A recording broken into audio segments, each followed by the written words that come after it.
রবিবারের দুপুর বলে কথা, মাটন না হলে জমে। তো চলো লাল লাল মাটন কি করে বানানো যায় সেটাই তোমাদের সাথে শেয়ার করব। তো দেখো, একটা মিক্সিং জারে আদা, রসুন, পেঁয়াজ, কাঁচা লঙ্কাগুলোকে পেস্ট করে নিতে হবে। এরপর দেখো, খাসির মাংসের মধ্যে সামান্য সাদা তেল এবং পেস্ট করা মশলাটা দিয়ে লাল লঙ্কার গুঁড়ো, হলুদ গুঁড়ো, তারপরে নুন, কুচানো পেঁয়াজ এবং সানরাইজের মিট মশলা দিয়ে মাংসটাকে ম্যারিনেট করে রাখতে হবে। অবশ্যই সানরাইজের মিট মশলাই দিতে হবে। আর মাংসটাকে ম্যারিনেট করে আধা ঘন্টা রেখে দিতে হবে। এরপর তেলের মধ্যে শুকনো লঙ্কা, তেজপাতা ফোড়ন দিয়ে কুচনো পেঁয়াজগুলোকে দিয়ে লাল লাল করে ভেজে নিতে হবে। এরপর ভেজে নেওয়ার পরে মাটন, ম্যারিনেট করা মাটনটাকে দিয়ে দিতে হবে। দিয়ে হালকা সামান্য নেড়ে নিতে হবে।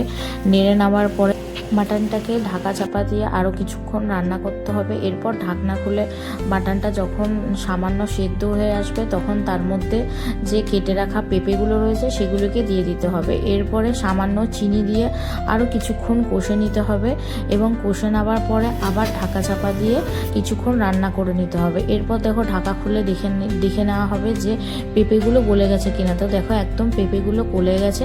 এরপর দেখো, পেঁপেগুলো গলে যাওয়ার পরে দেখো আরেকটা সাইডে গরম জল বসিয়েছিলাম, তো সেটাই গরম জল পরিমাণ মতো দিয়ে দেখো সেই চর্বিগুলোকে দিয়ে দিলাম। দিয়ে দেখো আরেকটু সামান্য নেড়ে চেড়ে নিলেই দেখো মাংসটা সেদ্ধ হয়ে গেলে এরপরে দেখো শাহি গরম মশলা দিয়ে নামিয়ে নিলেই দেখো রেডি একদম লাল লাল ঝাল ঝাল মাটন।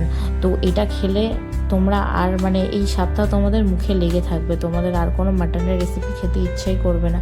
তো তোমরা অবশ্যই খেয়ে আমাকে একটা কমেন্টে জানিও। বাই।